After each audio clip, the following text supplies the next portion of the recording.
अस्सलाम वालेकुम दोस्तों, मेरा नाम है मोहम्मद रियाज और आप देख रहे हैं हमारी हज 2024 की सीरीज़।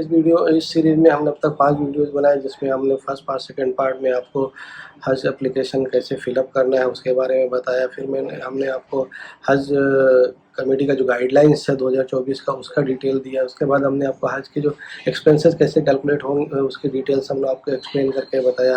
फिर हमने आपको हज 2024 के जो इम्पोर्टेंट डेट्स हैं उसके बारे में आपको बताया है। उम्मीद करते हैं ये सब वीडियोज़ आपको बहुत इन्फॉर्मेटिव लगी होंगी और इससे आपको फ़ायदा हुआ होगा। और अगर आपने वीडियो नहीं देखी है तो वीडियो का लिंक यहाँ पे मिल जाएगा, आप वहाँ पे जाके वीडियोज़ को देखिए, उससे इंशाल्लाह आपको फ़ायदा होगा। तो आज हम लोग आते हैं आज की वीडियो पे, आज के अपना टॉपिक पे। आज हम लोग किस चीज़ के बारे में बात करने वाले हैं। आज हम लोग बात करेंगे रुबात के बारे में। जो हज कमेटी ऑफ इंडिया के एप्लीकेशन फॉर्म में रुबात का ऑप्शन है, उसके बारे में बहुत सारे लोग कंफ्यूज हैं, ये क्या है, क्या चीज़ है। तो रुबात के बारे में हम आज बात करेंगे, आपको एक्सप्लेन करेंगे कि रुबात क्या है। तो रुबात जो है वो टर्मिनोलॉजी है अरबिक के, जिसका मतलब होता है सराय, ठहरने की जगह। तो पहले के ज़माने में सूफी वगैरह जो ट्रैवल करते थे एक देश से दूसरे देश, एक मुल्क से दूसरे मुल्क, अरेबिक गल्फ़ में या जो है कि इस्लामिक कंट्रीज़ में, तो उनके लिए कुछ सराय होती थी, रुबात होती थी, जो जहाँ पे वो free of cost night stay कर सकते थे। जैसे कि इंडिया में भी धर्मशाला और सराय वगैरह होती हैं और अभी भी हैं। तो उसी तरह से कुछ साल पहले जब नवाबों का ज़माना था, तो उस टाइम पे कुछ नवाबों ने जो है कि मक्का में और मदीना में हाजियों के लिए कुछ रुबात ऐसा खरीद करके, बिल्डिंगें परचेज करके वक्फ कर दी थी एज ए रुबात, एज ए धर्मशाला, सराय। उन बिल्डिंगों में रहने के लिए जो ऑप्शन है वही है रुबात, हज कमेटी के फॉर्म में। तो ये कब शुरू हुआ, ये इसका डेट बैक जाता है 1860 ईस्वी में। जो हैदराबाद के निज़ाम थे, टोंक के निज़ाम थे, तो बोहरा कम्युनिटी का है। इस तरह से कुल टोटल 6 रुबात जो है कि मक्का शरीफ में है। तो ये मिसफला एरिया में है, जो कि हरम शरीफ से कम लगभग 2 किलोमीटर की दूरी पे है। लेकिन टाइम जैसे जाता गया, हरम शरीफ का एक्सपेंशन हो गया, तो मक्का की मस्जिद का जो है कि एक्सपेंशन होता गया, तो एक्सपेंशन होने में ये बहुत सारी बिल्डिंगें तोड़ दी गई हैं, बहुत सारी बिल्डिंग खत्म हो गई। तो ये रुबात में भी जो बहुत सारी बिल्डिंगें थी उसमें से ख़त्म हो गई हैं, तो बस 2-4 बिल्डिंगें ही बाकी हैं। तो उनका अकोमोडेशन भी बहुत ज़्यादा नहीं, 1000-1200 लोग को भी वो लोग ले सकते हैं। तो इसीलिए तो हज कमेटी ऑफ इंडिया ने ऑप्शन दिया हुआ कि जो लोग रुबात में रुकना चाहते हैं और वो वहाँ से तसरीह लेके आते हैं, परमिशन लेके आते हैं कि हाँ इनको अलॉटमेंट है, अकोमोडेशन है, तो वो परमिशन वालों को उनका जो है अजीजिया में ठहरने का इंतजाम नहीं करती हज कमेटी, ना तो उनसे ठहरने का जो स्टे का चार्ज लेती है, लॉजिंग बोर्डिंग का चार्ज वो नहीं लेती है। वो आपको रुबात की तरफ से फ्री ऑफ कॉस्ट आता है।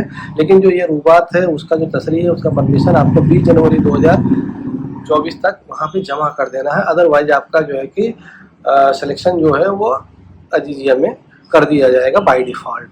तो इसका जो सिस्टम है, कैसे इसको अप्लाई करने का, क्या करने का, तो जो रुबात के अथॉरिटीज़ हैं उनके पास आपको जाके वहाँ से आपका एप्लीकेशन करना पड़ेगा। और वहाँ से जो है कि जब वहाँ से वो लोग खुद अब परमिशन जो तसरीह जो रहेगी वो काउंसलर जनरल ऑफ इंडिया जिद्दा के पास जो है कि ऑटोमेटिक जमा कर देंगे। तो उनके पास जो है कि जो तसरीह आ जाएगी, वहाँ पे परमिशन उनका आ जाएगा कि हाँ इनका अकोमोडेशन वहाँ पे अप्रूव हो गया है। तो फिर वो हज कमेटी ऑफ इंडिया को भेजेंगे और हज कमेटी ऑफ इंडिया उसके अकॉर्डिंगली आपका जो है कि रिजर्वेशन करेगी। तो अगर रुबात वाला कंफर्म रहेगा तो आपको रुबात में रिजर्वेशन मिलेगा, नहीं तो आपको अजीजिया में होना है। अजीजिया में अगर आपको रहेगा तो आपका उसका चार्जेस लगेंगे। तो जो कि मतलब अगर रुबात और अजीजिया के बीच में आपको देखा जाए कि रुबात में अगर आप ठहरते हो, अजीजिया में नहीं ठहरते हो, तो 50 से 60 हज़ार रुपये का फ़र्क आपको पड़ सकता है। तो लेकिन वहाँ का सबसे बड़ी बात है कि वहाँ पे आपके पास इतना अकोमोडेशन नहीं है, इतने लोगों को ले नहीं सकते, क्योंकि यहाँ से लाखों लोग जाते हैं, 1 लाख 1.5 लाख लोग जाते हैं इंडिया से, और वहाँ पे जो है कि 1000-2000 लोगों का कैपेसिटी फ़िलहाल बची हुई है। तो उस कैपेसिटी का उस चीज़ का आपको फ़ायदा अगर उठाना है तो आप उसके लिए जो है कि ये ट्राई कर सकते हैं। अगर आपका किस्मत अच्छी रही, आपको वहाँ पे जो है कि मिल गया एप्लीकेशन, आपका अप्रूव हो गया, तो आपको वहाँ पे फ्री ऑफ कॉस्ट रहने का मिल जाएगा। तो मदीना शरीफ में भी 3 जो है कि रूबात हैं। एक बोहरा कम्युनिटी वाला है, एक भोपाल का रूबात है, भोपाल के नवाब का, एक टोंक का रूबात है। और जो मक्का शरीफ में है वो 6 हैं। 6 में से अभी कितने अवेलेबल हैं जो कि टूट गए हैं तो बोल नहीं सकते, लेकिन फिलहाल जो मतलब शुरुआत में थे वो 6 थे, जिसमें से एक बोहरा रूबात थी, फिर भोपाल की रूबात थी, टोंक की रूबात थी, और एयरपोर्ट की रूबात थी, हैदराबाद की रूबात थी, और एक वक्फ इमादुल्ला अल हिंदी का भी एक रूबात थी, जो वहाँ पे इन्होंने वक्फ कर दिया था इन लोगों ने हाजियों के ठहरने के लिए। तो ये 6 रूबात जो है कि मक्का शरीफ में है और 3 रूबात जो है कि मदीना मुनव्वरा में है।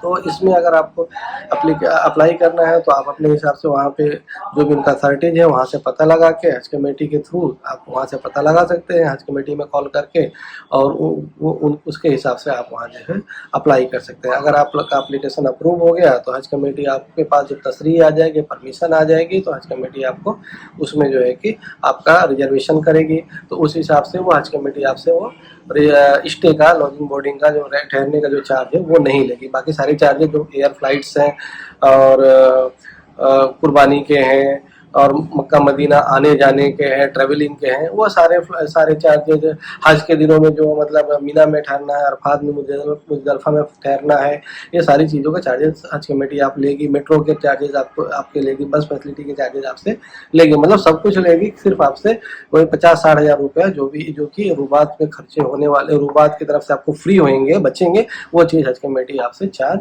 नहीं करेगी। तो ये थी आज रूबात के बारे में मालूमात। इंशाअल्लाह हम लोग और नई नई वीडियो लेके आपके सामने हाजिर होंगे। इस तरह से हज के बारे में जो भी पॉइंट्स हैं 1 बाय 1 हम इंशाल्लाह डिस्कस करेंगे, जिससे आपको एक एक चीज़ के बारे में प्रॉपर जानकारी हो जाए, जिससे आपको कहीं पूछने की ज़रूरत ना पड़े। एक बार हमारा वीडियो आपने देख लिया तो आपको इन्फॉर्मेशन पूरी तरीके से वहाँ मिल जाए, सारा क्लेरिफिकेशन मिल जाए। उम्मीद करते हैं कि आज का ये वीडियो आपको इन्फॉर्मेटिव लगा होगा। आपको रूबात के बारे में जो कंफर्मेशन चाहिए था, एक्सप्लेनेशन चाहिए था, वो प्रॉपरली मिल गया होगा, जिससे आपको रूबात के बारे में जो आपके कन्फ्यूजन्स थे वो आपको जो है कि दूर हो गया होगा। तो आज के लिए बस इतना ही। हमारे वीडियोस को देखते रहिए, सब्सक्राइब करिए चैनल को, और लाइक कीजिए, शेयर कीजिए। आपके कोई सवालात हैं वो कमेंट सेक्शन में आप जो है कि हमें बताइए। इंशाल्लाह हम आपको उसके जवाब देने की कोशिश करेंगे। तो आज के लिए बस इतना, हमें दीजिए इजाज़त। अस्सलाम वालेकुम।